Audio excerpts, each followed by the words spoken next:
Yes नमस्ते friends. तो अपनी जो बात पिछले वीडियो में हुई थी उसमें हमने फॉरफीचर, रीइश्यू और कैपिटल रिजर्व का कॉन्सेप्ट बहुत अच्छे से डिस्कस कर लिया था, है ना। आज से हम सिर्फ क्वेश्चन सॉल्व करेंगे। अब देखो यहाँ पर आपको क्या कहा है इस क्वेश्चन में, एबीसी लिमिटेड फॉरफिटेड 1500 शेयर्स। तो आपके सबसे पहले काम की चीज़ है कि 1500 shares of 10 each. Of 10 each का मतलब होता है ये फेस वैल्यू होती है बेटा, इसको बोलते हैं face value, which were originally issued at 20% premium. यानी ये 10 रुपये वाला शेयर जो है कंपनी ने 2 के प्रीमियम पे यानी 12 रुपये में इशू किया था। इसकी इशू प्राइस 12 रुपये। क्यों फॉरफिट किए?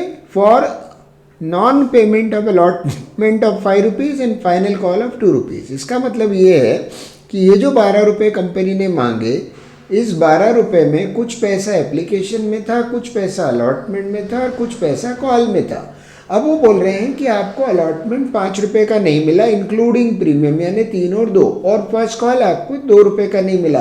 तो अगर कोई शेयर 12 का है जिसमें 5 अलॉटमेंट है, 2 फाइनल कॉल है, तो ऑब्वियसली 5 रुपया बैलेंसिंग फिगर एप्लीकेशन में रहा होगा। तो इन शेयर्स में 5 रुपये मिल गए और 7 रुपये नहीं मिले, राइट। तो हमें क्या बताया गया था कि जब भी हम फॉरफीचर करेंगे तो हमें एक स्टैंडर्ड एंट्री पहले बना लेनी है, शेयर कैपिटल अकाउंट डेबिट, क्योंकि हमारा कैपिटल रिड्यूस हो रहा है। और ध्यान रहे यहाँ पर हम सिक्योरिटीज प्रीमियम को भी डेबिट करते हैं, सिक्योरिटीज प्रीमियम अकाउंट डेबिट। लेकिन ये तभी डेबिट होता है जब ये अनपेड हो, जैसा कि इस केस में अलॉटमेंट में प्रीमियम था और उसने अलॉटमेंट नहीं दिया, तो हमारा प्रीमियम का भी पैसा डूब गया। और इसके बाद जो पैसा आपको नहीं मिला है वो हम कॉल्स इन अरियर में क्रेडिट करते हैं, और जो पैसा हमें मिल गया है वो रिफंड नहीं करके कॉन्फिस्केट कर लेते हैं, जब्त कर लेते हैं, जिसको हम फर्दर रीइश्यू में डिस्काउंट में यूज़ कर सकते हैं अगर चाहें तो। तो यहाँ पर आ जाएगा share forfeiture account, share forfeiture account. अब हमारे सवाल का जब हमने पोस्टमार्टम किया तो हमें क्या समझ में आया, शेयर 12 रुपये का है, 12 में से 5 हमें मिले, 7 नहीं मिले, है ना। अब 12 रुपये क्या है इंक्लूडिंग प्रीमियम। तो शेयर का फेस वैल्यू कितना है, कैपिटल अकाउंट हमेशा फेस वैल्यू से चलेगा, तो 1500 इंटू 10, यानी कि यहाँ पर आपको लिखना है 15,000 रुपये, राइट। और प्रीमियम अगर नहीं मिला तो ही प्रीमियम को यहाँ करना। तो SPR का जो अमाउंट है, सिक्योरिटी प्रीमियम रिजर्व, 2 रुपया पर शेयर है, तो 1500 इंटू 2 3000 प्रीमियम का हो जाएगा। अब सामने वाले ने हमको 7 रुपये नहीं दिए, तो जो नहीं दिए वो कॉल इन एरियर है, 1500 इंटू 7 10,500 ये आ जाएगा। और हमको जो रुपये मिले हैं, राइट, वो हैं कितने, 5 रुपये। एप्लीकेशन मनी हमको मिल गया, तो 1500 इंटू 5 7,500 हमको मिल गया। आप देखोगे ये एंट्री जो आपकी है अपने आप बैलेंस होनी चाहिए, इसमें कुछ भी बैलेंसिंग फिगर डालने की गंदी आदत किसी भी बच्चे को नहीं लगानी है। इसमें आप हमेशा ध्यान रखें कि इस तरह से एंट्री बनाएं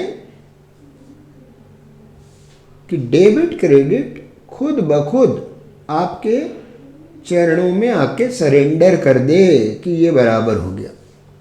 अब जब आपने इन शेयर्स को फॉरफिट कर लिया और आपके पास 7,500 रुपये आ गए, तो ये बन गया आपका मैक्सिमम परमिसिबल डिस्काउंट। यानी कि आप इनको जब री इशू करेंगे इन 1500 शेयर्स को, तो आप 5 रुपया पर शेयर डिस्काउंट दे सकते हैं, राइट। आपके पास डिस्काउंट का कितना बजट है, 5 रुपीज़ पर शेयर, ₹5 पर शेयर का डिस्काउंट आप दे सकते हैं।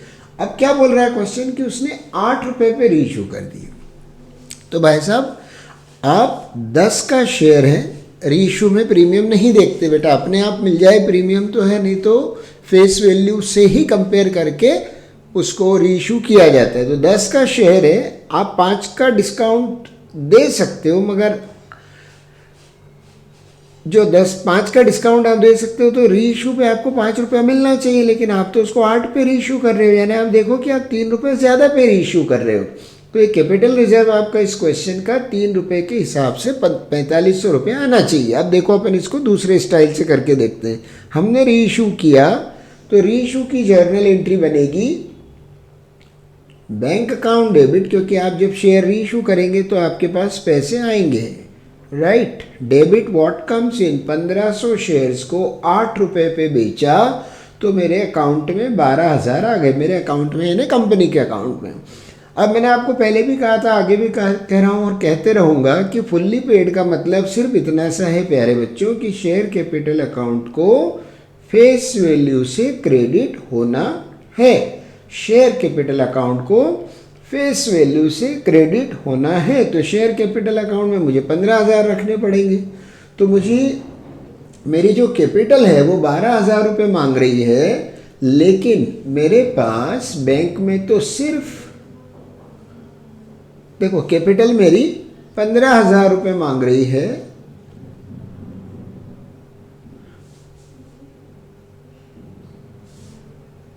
और बैंक में आए 12,000। कितना गैप है प्यारे बच्चों? 3 रुपये का लॉस हुआ। Share forfeiture account debit 1500 into 3 का नहीं 3,000 का लॉस हुआ, 2 रुपया पर शेयर का लॉस हुआ, तो 3,000 रुपये हम इसमें से खींच लाते हैं। अब ध्यान से देखिएगा, मेरे पास यहाँ पर है 7,500, इतना डिस्काउंट में दे सकता था, इसको बोलते हैं मैक्सिमम परमिसिबल डिस्काउंट, लेकिन मैंने दिया है एक्चुअल 3,000 का डिस्काउंट। तो जितना डिस्काउंट आप दे सकते थे और जितना डिस्काउंट आपने दिया, इन दोनों का डिफरेंस 4,500 आपका कैपिटल रिजर्व है। एंट्री नंबर 3 बन जाएगी ट्रांसफ़र। कहाँ से कहाँ ट्रांसफ़र करोगे? Share forfeiture account debit to capital reserve account 4,500। क्या फॉर्मूला बताया मैंने आपको? कितना डिस्काउंट आप दे सकते हैं और कितना डिस्काउंट आपने एक्चुअली दिया, इन दोनों का डिफरेंस होता है कैपिटल रिजर्व। जो कि मैंने आपको एक दूसरा तरीका भी बताया था निकालने का, कि मेरे पास 5 रुपया पर शेयर डिस्काउंट देने की ताकत है, क्योंकि 5 मुझे मिले हैं। 12 रुपये में से 5 मिले, 7 नहीं मिले, तो मेरी कैपेसिटी है डिस्काउंट देने की 5 रुपीज़। मैंने डिस्काउंट दिया 2 रुपया, तो 5 में से 2 ही डिस्काउंट दिया मैंने, तो 3 रुपया पर शेयर मैंने बचा लिया। अगर एक शेयर पे 3 रुपये बचाए तो 1500 शेयर्स पे कितने रुपए बचाए प्यारे बच्चों? 4500। तो अगर आप पर शेयर भी निकाल लें तो डायरेक्टली ओरली आप आंसर निकाल सकते हैं, राइट। तो अपन ऐसे छोटे छोटे क्वेश्चंस आने वाली क्लासेस में और सॉल्व करेंगे। आप देखो और खुद से कोशिश करो और मुझे अपने जो फीडबैक है वो कमेंट्स में लिखो, या कोई पर्टिकुलर क्वेश्चन आप करना चाहते हो तो आप मुझे मेरे पर्सनल नंबर पर डीएम भी कर सकते हो, क्वेश्चन भेज सकते हो 9826554798 हेमंत देशपांडे, और अपने चैनल का नाम है premium institute of education pi.